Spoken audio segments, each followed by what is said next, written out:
Habis tu, kenapa kes-kes tu ditakkan ke atas saya? Kenapa Yusri tak bertahan Mama? Yusri suka dia tengok Mak kena pukul. Yusri tak sayang Mak. Yusri nak Mak mati ke Yusri? Aku sayang kau.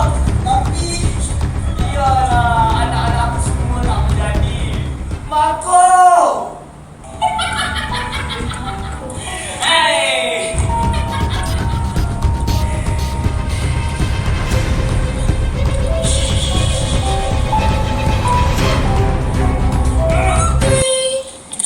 Best kan? Ini nama kau? Kesian. Tadi dah jadikan lain. Tu dia. Kau meminta berkesimpan, menyerah jauh dari yang biasa. Ya, balik ya.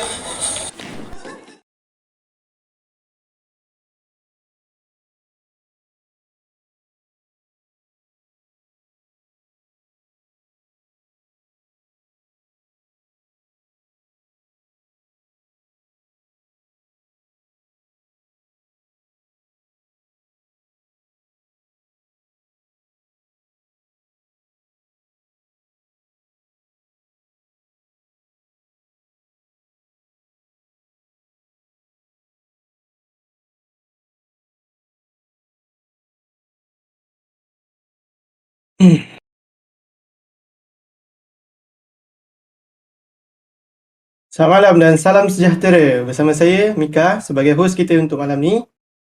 Dan selamat datang ke Horus Diary Judging Shows. Okay, pada malam ni kita ada dua juri, iaitu yang pertama, Encik Ruzaini Rahman, merupakan seorang fotografer dan aktif dalam bidang teater, director dan acting. Dia juga merupakan seorang penulis dan salah satu member of Revolution Stage. Encik Rahman, ada sepatah dua kata? Oh, panjang juga introduction tu. Terima kasih. Saya gembira sebab dapat join lah malam ni. Good luck to semua peserta. Ya, terima kasih Encik Ruzaini Rahman. Kita ada juri yang kedua, iaitu Encik Haikal Fadzil. Maafkan saya. Beliau pernah bekerja sebagai editor di Suhan Movies daripada 2008 hingga 2016. Kini mengusahakan syarikat Senyum Berhad, Handchef Creative Solution Senyum Berhad. Beliau fokus kepada mengajar bagaimana untuk menghasilkan video secara profesional. Beliau juga sedang mengusahakan YouTube channel bernama Dovflix dan pernah mendapat anugerah suntingan program TV terbaik Anugerah Sri Angkasa 2016. Encik Haikal? Sepatah dua kata lah, sikit lah. Assalamualaikum, selamat malam, selamat berkenalan semua. Terima kasih jemput untuk malam ni. InsyaAllah kita boleh sambil-sambil kita tengok mengadili video, kita boleh berkongsi-kongsi ilmu, insyaAllah. Terima kasih semua. Alhamdulillah. Terima kasih Encik Haikal. Okey, tanpa membuang masa, marilah kita. Malam ni kita ada 3 peserta. So, untuk video yang pertama, diberi tajuk video 1.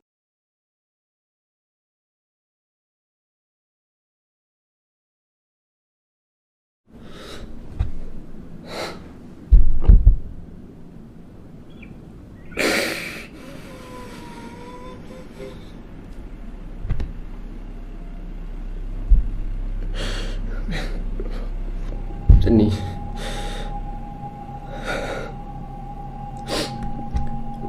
Mak aku tak ada orang. Mak aku tak ada orang. Kosong. Asmi aku semua balik rumah. Tadi aku balik tak ada orang langsung kat rumah. Okey. Okey macam ni. Aku tahu dekat blok aku tu memang ada. Tak tahulah, ada cerita lah dekat tingkat 1 tu. Aku tak tahu apa cerita dia. Memang orang cakap jangan lalu sangat dekat tingkat 1 tu. Ada satu rumah tu, jangan pergi situ. Aku tak lalu pun situ. Tapi aku tak tahu kenapa hari tadi ni pula tiba satu blok tak ada orang. Bilik aku gelap.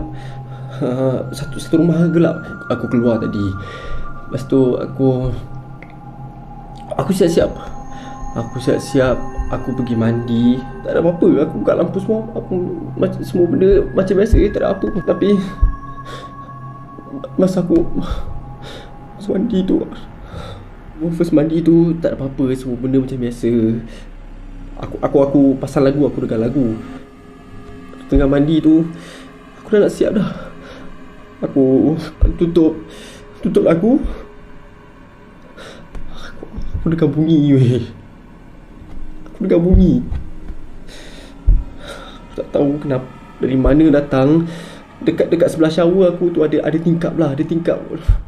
Aku dengar ada bunyi budak perempuan kecil menangis dekat tepi tingkap tu. Aku duduk tingkap 4. Tingkap tu, luar tu memang kosong. Tapi aku tak tahu kenapa dengan bunyi tu dekat sangat. Aku dengar bunyi tu dia macam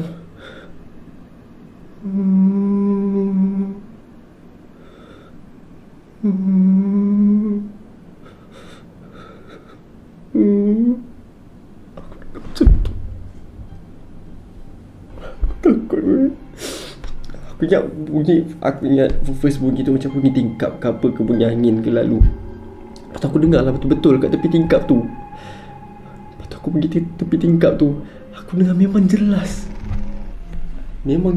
bunyi dia. So aku buat tak tahu je lah. Sebab benda biasa kalau kita tak kacau dia, kalau kita tak layan, kita tak kena apa-apa kan. Okay, tak apa, aku okay. Lepas aku dah dengar tu, aku check. Aku tengok dua tingkap tu memang tak ada apa-apa, kosong. Tapi masa aku nak keluar tu, aku takut lah. Dalam hati aku ni, aku takut. Aku nak buka pintu tu, aku takut sangat. Aku takut ada benda.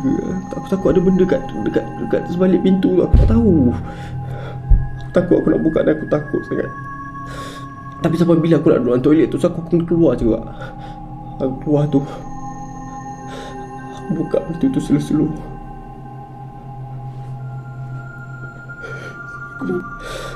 Aku buka pintu tu.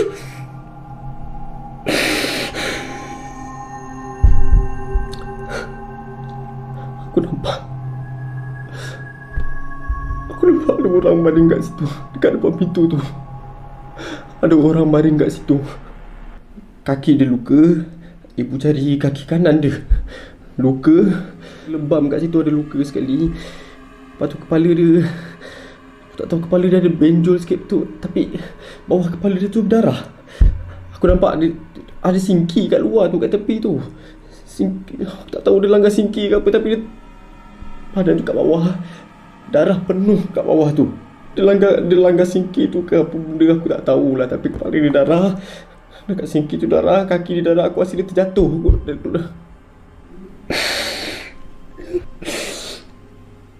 Aku terkejut sebab aku kenal orang tu.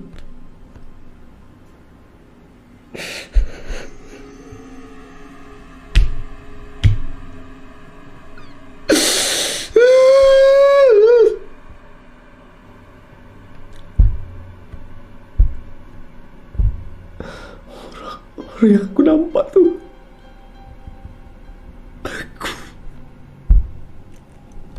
aku nampak aku tengah terbaring kat bawah tu. Tak pakai baju lagi, apa benda semua baru berubah mandi. Aku tak tahu.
Okey, saya rasa sampai situ je video dia.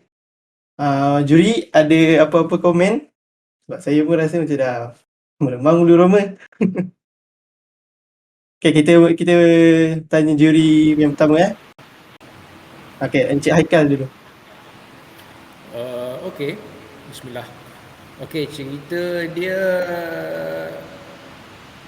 okey, konsep yang dia nak sampaikan dari segi yang saya faham lah, dari segi ni cakap dengan kamera lah. Okay, first person kita bercakap dengan kamera.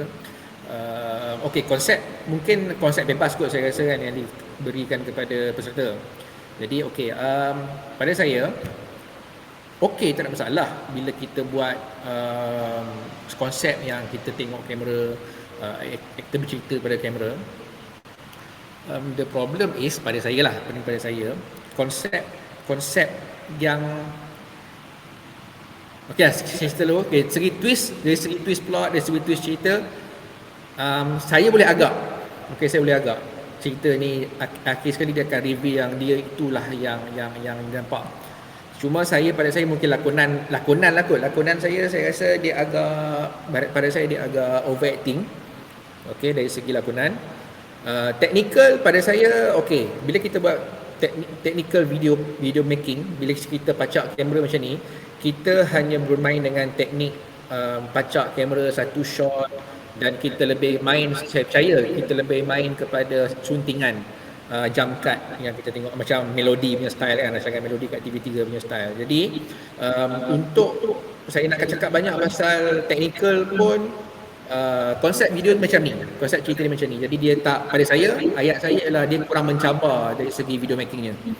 Tapi saya faham dari sudut mungkin kekangan nak berjumpa tim kru ke macam mana. Okey, jadi mungkin sebab inilah video mesti konsep macam ni dihasilkan. Tapi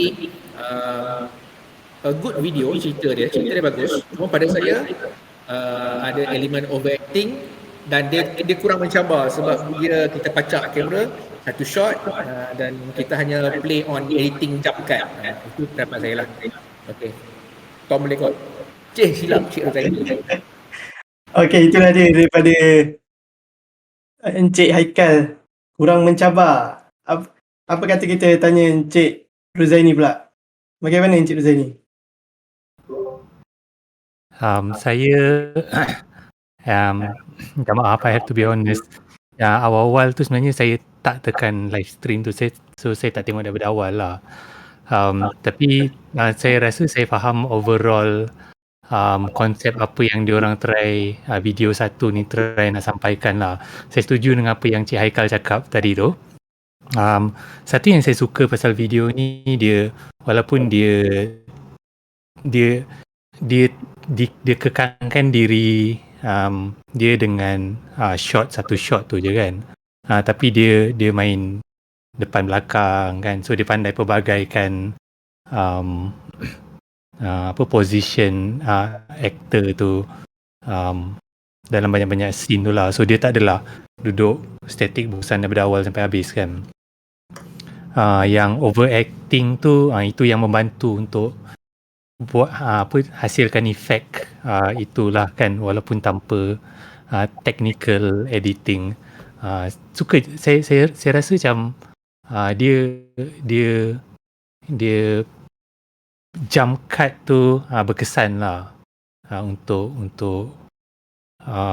kontras daripada muka depan tiba-tiba muka belakang, tiba-tiba masam, tiba-tiba senyum kan. So jump cut dia works for the part yang saya tengok tu lah. Tapi betul yang Haikal cakap, predictable dari segi cerita, benda semua tu it's predictable, tapi overacting tu membantu lah. Thanks. Saya tambah sikit boleh tambah sikit kot? Boleh. Saya suka dia punya OST. Okay, ambience tu saya suka muzik tu. Dia tak terlampau, dia okey lah. Kita tadi pada saya dia overacting, tapi muziknya nasib baik muzik tidak overacting. Okay, muzik dia membantu dari sudut penceritaan. Saya actually expect tadi waktu dia tutup muka tu, tiba-tiba dia pakai CGI sekali, buka muka jadi muka hantu. Itu saya rasa macam boleh bagi markah banyak sikit lah kalau dia buat macam tu. Okay, right, itu saja. Ya, saya pun tertunggu-tunggu adakah video ni dah habis ke belum, saya tak pasti. Saya ingat ada lagi, okey. Itulah dia untuk video yang pertama yang bertajuk video 1. Okey, mari kita tengok video yang kedua.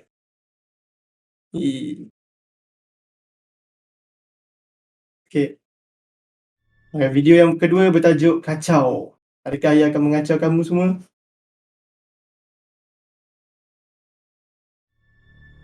Okey.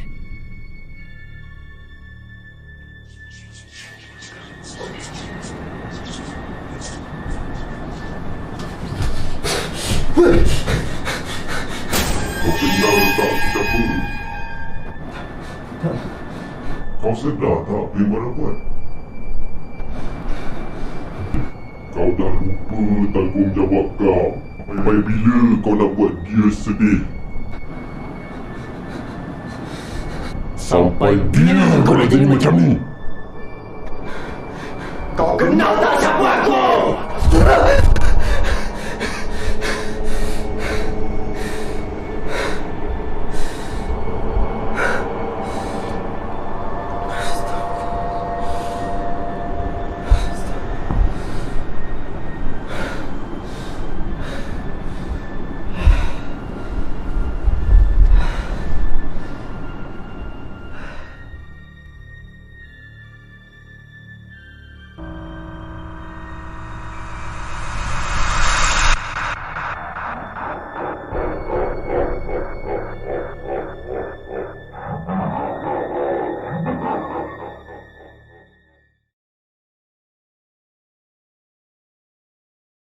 Okey, agak pendek tapi menakutkan juga. Walaupun pelakon yang sama tapi kita punya director ni berlainan. So, kita tanya pendapat juri kita. Juri yang pertama, Encik Haikal. Ada apa-apa untuk dikomen? Cik Rozani dah. Tadi saya dah first dia. Okey. Encik Rozaini? Saya tak faham sebenarnya cerita dia. Sorry. Nak ulang balik ke? Apa jadi yang last tu Apa conclusion dia? Saya tak dapat jawab sebab bukan saya yang buat video ni. Okey lah, tak apa. Ini peserta. Saya komen dulu. Nanti kalau Okey. Cik Rozani perlu ulang video, kita ulangkan lah. Okey, ini yang saya boleh tangkap lah. Okey, pada saya mungkin dia tema yang sama macam yang video satu tadi, iaitu dia tak sedar diri dia mungkin dah mati, mungkin dia meninggalkan roh daripada badan kan. Okey, jadi dekat sini dekat sini video yang tadi ni bermain dengan banyak shot. Jadi ia lebih memerlukan skill videografi, skill framing yang betul. Okey, jadi pada saya video ini lebih mencabar untuk kita buat dia. Cuma penceritaan, bila you tak dapat memahamkan penonton macam Cik Rozaini, jadi itu adalah benda boleh kata failure yang pertama. Dia tak kisah walaupun video tu pendek dalam satu minit ke, tak ada masalah. Tapi pastikan yang paling penting bagi orang faham. Bagi orang faham apa yang berlaku. Jadi kalau kita ada penonton, ni baru saya dengan Cik Rozaini.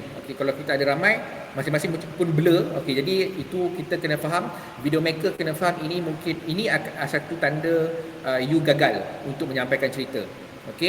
Jadi dari segi teknikal, bermain dengan teknikal, you ada bermain dengan CGI, simple CGI, macam saya rasa macam dia orang pakai green screen tadi tu untuk buat framing lain, saya rasa lah. Jadi you bermain dengan filter audio untuk tukar suara. Jadi pada saya tukar suara yang menakutkan ni agak cringe sebenarnya, agak 90-an. Kalau zaman sekarang ni kita dah tak main dah bunyi bunyi suara tu, dia susah sebab dia dah jadi terlampau Transformers. Dia dah jadi horror. Horror ni kita kena faham definition of horror tu apa dia. Jadi kalau kita faham definition tu, tak semestinya kita kena tukar suara jadi suara garau, suara yang macam typical cerita hantu zaman dulu-dulu. Kita kena faham benda tu. Tapi pada saya dari segi teknikal, kumpulan video nombor 2 ni lebih mencabar dan lebih menggunakan ilmu, berbagai disiplin ilmu dalam bidang videografi lah. Ini pendapat saya lah. Okay, agak cringe daripada Encik Haikal. Encik Haikal mengatakan bahawa video ni agak cringe. Okay, Encik Ruzaini, silakan. So komen saya yang saya rasa paling besar ialah saya tak dengar sebenarnya apa yang diorang cakap tu, sampai saya kena kuatkan volume sebenarnya tadi. So distracting So saya tak boleh nak komen pasal cerita sebab saya tak dapat tangkap cerita tu sebenarnya apa. Tapi saya agree dengan apa Haikal cakap tadi. Dia main banyak shot. Lepas tu dia pakai efek yang bagi saya dia berkesan lah. Of course kalau kita campak bajet 30 juta dia akan jadi lagi best lah efek tu kan. Itu je. So efek-efek yang dia pakai tu berkesan. Saya rasa even eerie music dia tu pun naikkan feel tu. Saya rasa seram, tapi saya tak tahu saya rasa seram kenapa. Okay, itu dia daripada Encik Ruzaini. Okay, kita sambung ke video yang terakhir yang bertajuk Supernatural Seeker. Untuk maklumat, video ni video yang paling panjang antara 3 video. Okay, marilah kita menonton.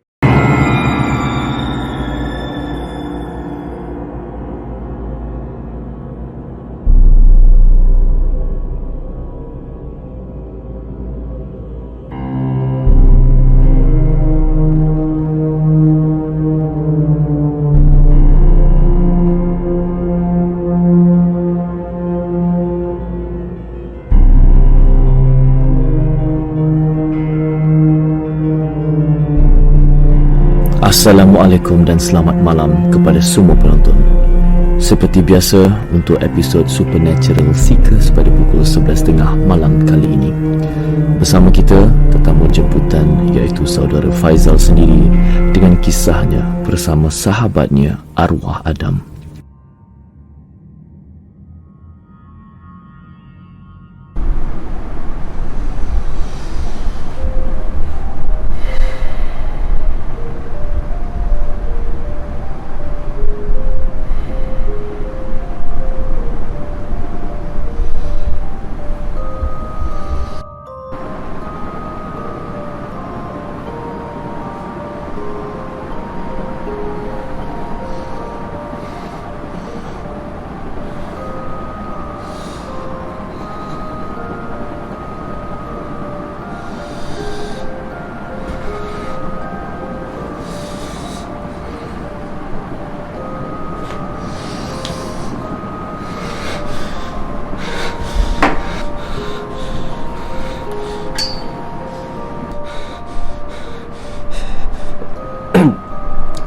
Hello Jai.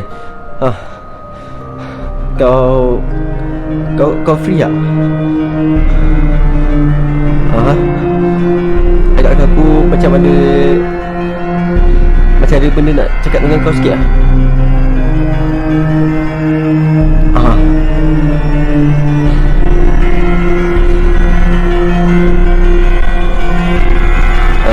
Dia?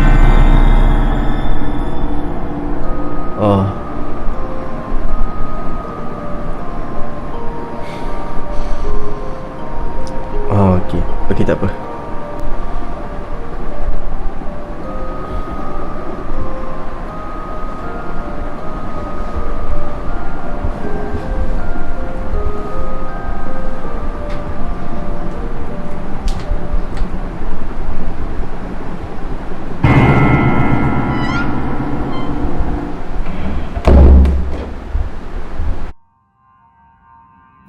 When you are ready, boleh perkenalkan diri awak kepada viewers dan boleh mula share pengalaman awak dari awal.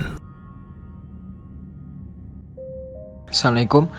Nama saya Faizal. Saya nak share dengan penonton semua tentang pengalaman saya selepas sahabat saya bunuh diri. Everything happened selepas arwah Adam bunuh diri. Saya masih ingat lagi, masih segar lagi dalam fikiran saya sebab ni pengalaman yang saya takkan pernah lupa. 4 hari selepas arwah Adam bunuh diri, saya balik ke kampung. Saya stay dengan mak dan ayah saya. Tapi waktu tu ayah saya tengah outstation, jadi tinggal saya dengan mak saya je dekat rumah. Pada waktu tu dalam pukul 8 malam, mak saya belum lagi balik, belum lagi pulang. Tapi expected kalau dia habis kerja awal, dia akan balik lah dalam pukul 8 lebih macam tu. Memang waktu tu saya tengah menunggu mak saya balik pun. Sebab the whole day saya kurungkan diri saya dalam bilik. Fikiran saya memang jauh melayang. Saya teringat dekat arwah Adam pada waktu tu. Tiba-tiba dalam saya mengelamun tu, saya terdengar satu bunyi daripada ruang tamu. Saya ingatkan tu bunyi mak saya dah balik sebab dia habis awal. Jadi saya cuba tenangkan diri sebab saya tak nak mak saya nampak saya masih lagi tak boleh terima kematian arwah. Jadi saya cuba tenangkan diri pada waktu tu. Dalam saya tengah cuba nak tenangkan diri, itulah tiba-tiba saya teringat balik tentang kenangan saya dengan arwah Adam, sahabat saya. Sebab saya rindu sangat dengan arwah. Arwah adalah sahabat saya yang saya sayang sangat-sangat sejak daripada sekolah menengah lagi sampai ke universiti. Lepas tu saya teringat arwah Adam dah tak ada. Jadi tanpa sedar saya teringat balik, saya sedih sangat sampai saya emosional.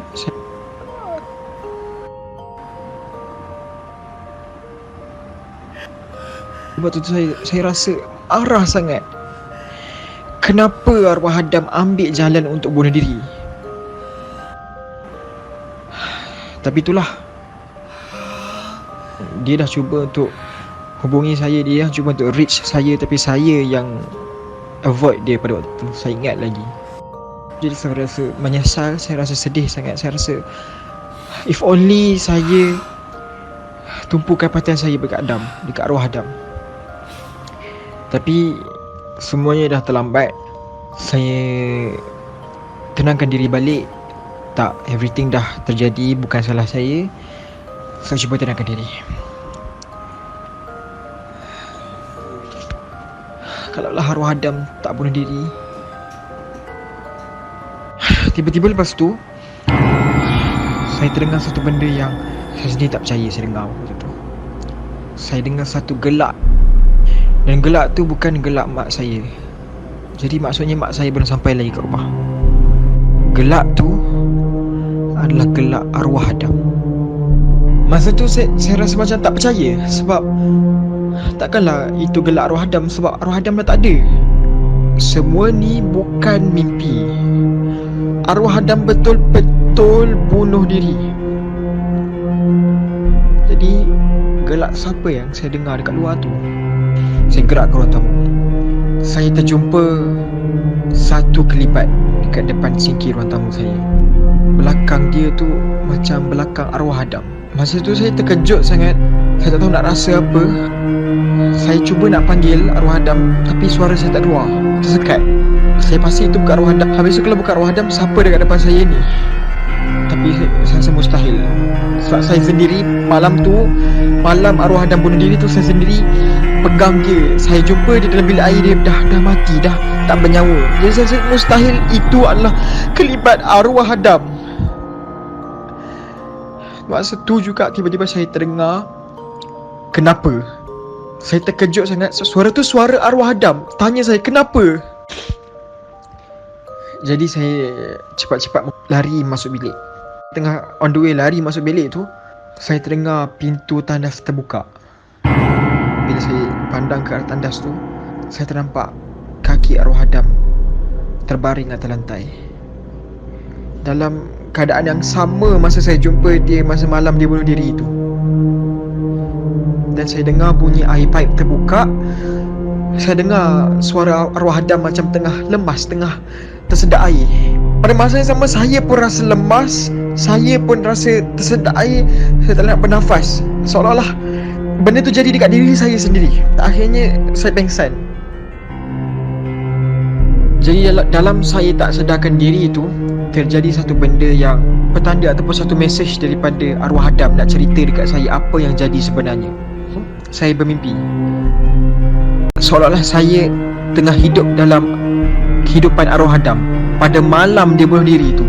Lepas saya letak je phone tu, tiba-tiba saya dengar bunyi pintu bilik saya tertutup. Saya pandang ke pintu bilik saya. Belakang pintu saya nampak ada satu kelibat besar sangat. Saya takut. Saya baring balik. Saya tutup mata. Saya cover muka saya guna selimut.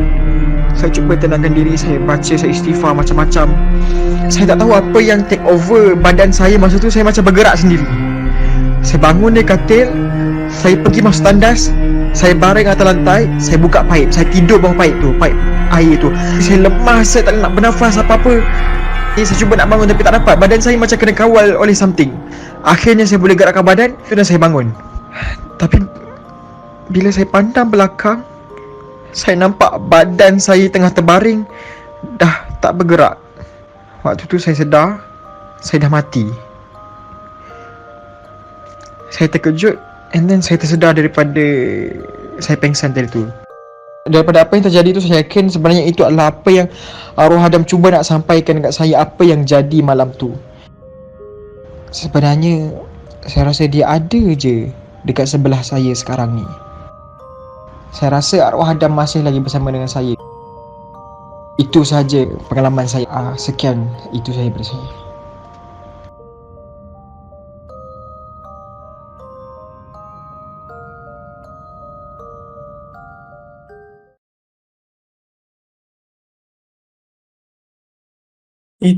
Itulah dia video terakhir kita. Agak panjang. Okay, juri yang pertama, ada apa-apa komen Encik Rozaini, Encik Haikal? Tom. Zaini. Okay, Encik Rozaini dulu. Kena ambil nafas sekejap. So banyak benda yang saya rasa saya perlu komen pasal video ni. Tapi saya tak sure saya termiss yang second disclaimer tu.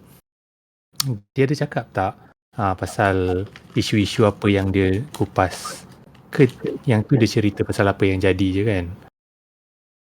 Dia, tak salah saya, dia kata apa-apa yang berkaitan semua bukan dirancang lah. Di situ macam biasa dia. Kan? So cerita ni dia sentuh banyak isu-isu sensitif. Jadi dan dia, saya rasa okay, so kalau kita sebagai pembikin content media creator kan, so benda yang kita sampaikan dekat masyarakat tu ada tanggungjawab yang datang bersama-sama dengan kebebasan kita untuk expresskan apa yang kita nak express lah kan. So jadi isu-isu macam bunuh diri ni kan, dan dia banyak kali dia sebut dia stress arwah bunuh diri tu kan. So benda-benda macam ni kena jaga-jaga, especially ini saya nak komen kepada penulisan lah. Okay, so kalau nak masuk, nak kupas isu tu, jaga-jaga dengan cara penyampaian, sebab benda ni benda yang serius kan. Jadi itulah realize tanggungjawab yang datang bersama-sama dengan konten yang kita hasilkan tu lah kan. Okay. Lepas tu dari segi still writing juga cerita ni, sebab dia panjang, jadi dia lagi banyak dialog lah kan.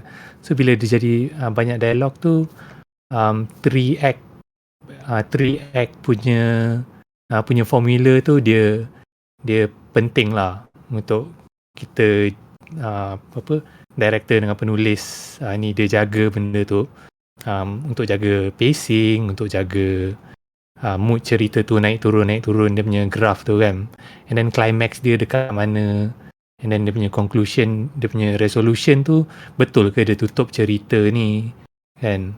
Apa persoalan sebenarnya yang dia tanya awal-awal tadi tu kan, dia nak ceritakan pengalaman dia tu. So macam saya rasa macam yang penceritaan saya tak tahu ni memang cerita betul ke, yang ini video rekaan semata-mata sebab message dia confusing kan. Dia kata pengalaman, Tapi itulah.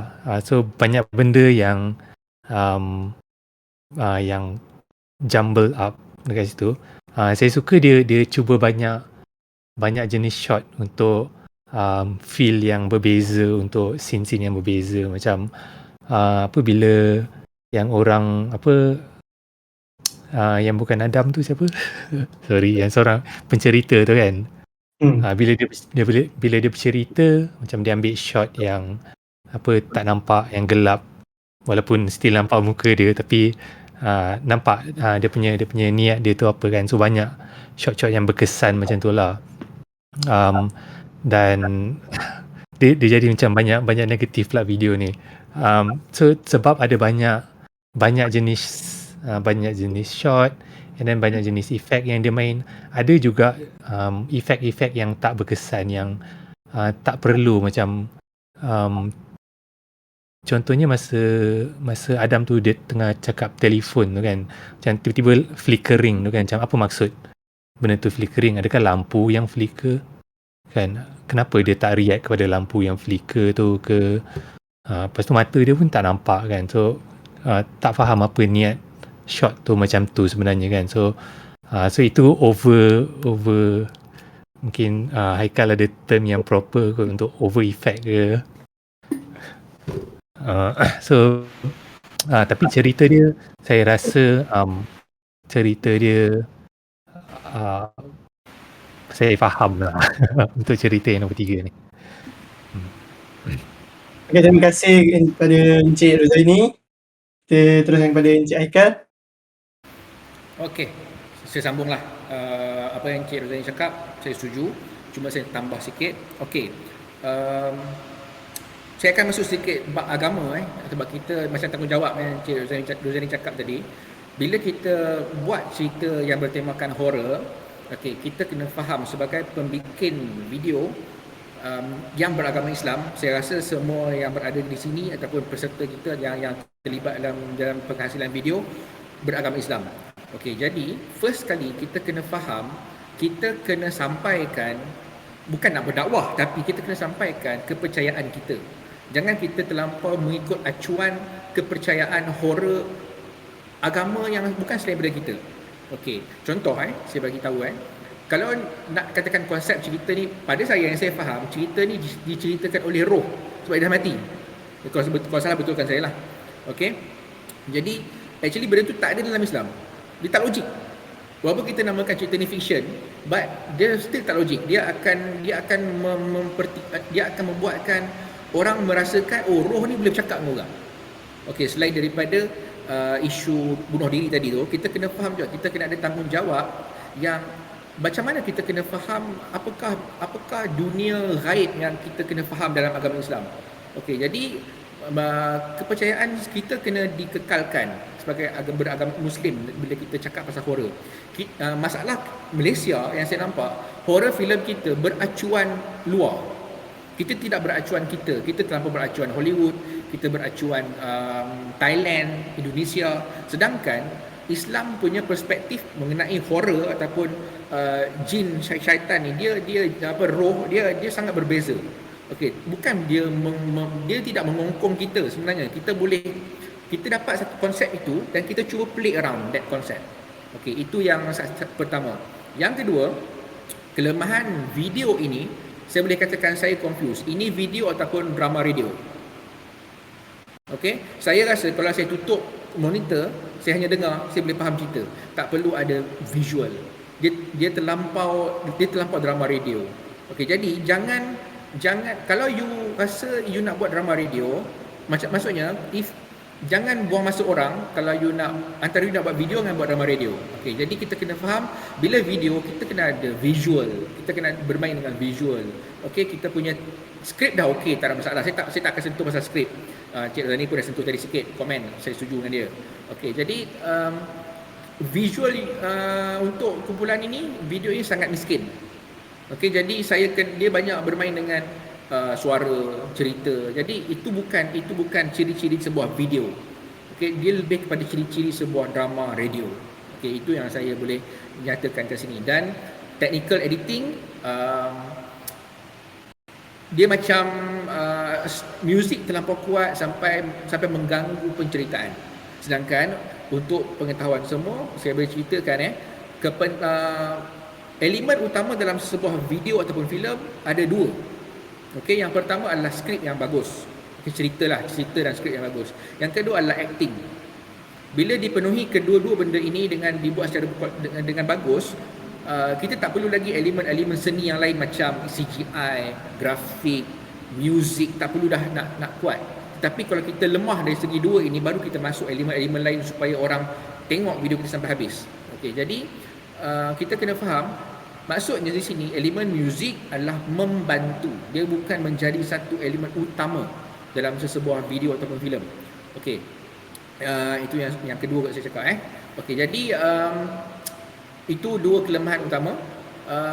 Positif cerita ni, minta maaf cakap saya, sebab dia corak dia dalam konsep temanya lebih kurang dengan video 1 dengan video 2. Masih dalam roh meninggalkan badan bila reveal dan dia dah mati. Jadi kita dah expect benda tu. Saya dah expect. Jadi saya tak tahu kenapa, mungkin you all punya pertandingan ni mungkin skrip yang sama, perspektif berbeza, mungkin macam tu. Jadi itu antara kekurangan sikit sebab kita boleh expect the cerita. One more thing, duration video.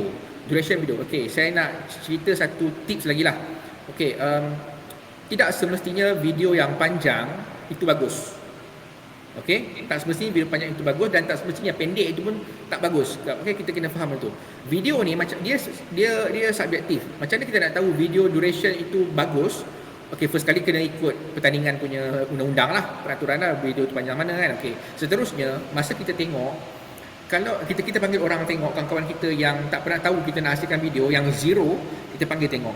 Kalau dia kata, ni tips saya suruh bagi pada student saya lah.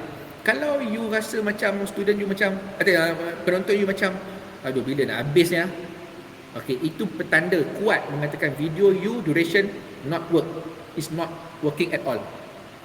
But if you punya cerita, video you duration dia, you tayang habis, you punya penonton kata, dah habis? Tak apa itu maksudnya video you works that duration. Jadi macam contoh tadi, video ni panjang, kita tengok video nombor 2. Video nombor 2 sampai Cik Rozaini pun macam, dah habis ke? Tapi perspektif negatif, langsung tak faham. Not good juga. Jadi kita kena ada satu rasa pacing dia lah. Kita rasa macam good, cerita dah sampai dan duration pun nice. Jadi itu input saya boleh bagilah untuk video yang ketiga. Terima kasih. Begitulah komen-komen dia. Agak pedas tapi penuh dengan ilmu. Kita pun dah habis video kita. Juri boleh membuat pemakahan. Itu sahaja untuk malam ni. Dan jangan lupa, jika ingin tahu siapa yang menang, kita boleh saksikan malam penutup pada 5 Disember 2021. Saya ulang balik. Kita boleh saksikan malam penutup pada 5 Disember 2021. Terima kasih kepada juri dan terima kasih juga kepada peserta. Dan selamat malam. Terima kasih semua. Assalamualaikum.